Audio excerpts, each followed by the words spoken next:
মতিহার ক্যাম্পাসের সর্বত্র নির্বাচনী আমেজ। ক্লাসরুম, ক্যাফেটেরিয়া, কমন রুম সহ প্রতিটি স্থানে সরব বিচরণ প্রার্থীদের।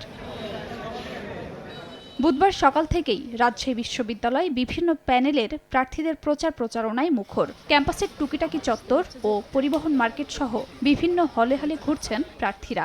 স্বপ্নের ক্যাম্পাস গড়ার প্রতিশ্রুতি দিয়ে ভোট চাচ্ছেন তারা। বেশিরভাগ প্রার্থী হলের আবাসিক সমস্যা দূর করা ও খাবারের মান ভালো করার পাশাপাশি বিশুদ্ধ খাবার পানি সরবরাহ ও ক্যাম্পাসে সাংস্কৃতিক চর্চার পরিবেশ ভালো করার প্রতিশ্রুতি দিচ্ছেন।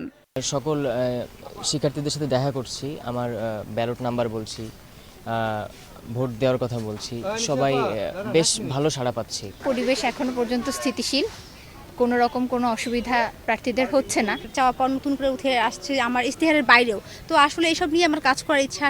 এদিকে চাকসু নির্বাচনের মনোনয়নপত্র বিতরণ চলবে বুধবার বিকেল ৫টা পর্যন্ত, আর জমাদানের সময় বাড়ানো হয়েছে বৃহস্পতিবার বিকেল ৫টা পর্যন্ত।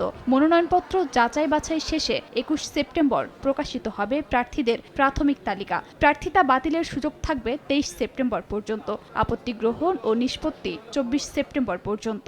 রাজনৈতিক মতাদর্শের বাইরে গিয়ে একজন সাধারণ শিক্ষার্থী হিসেবে তাদের সকলের জন্য সমান সুযোগ সুবিধা নিশ্চিত করা। ওরা আবেদন করেছিল যে তাদের অনেকে মনোনয়নপত্র দিতে পারেনি, সেই জন্য তাদের সময় বৃদ্ধি করার জন্য আমরা সেই সময়টা একদিন বৃদ্ধি করে দিলাম। আজকে ৫টা পর্যন্ত মনোনয়নপত্র দিতে পারবে, কালকে বিকেল ৫টা পর্যন্ত জমা দিতে পারবে।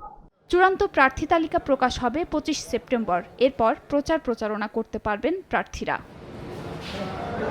খাদিজা স্বপ্না, সময় সংবাদ।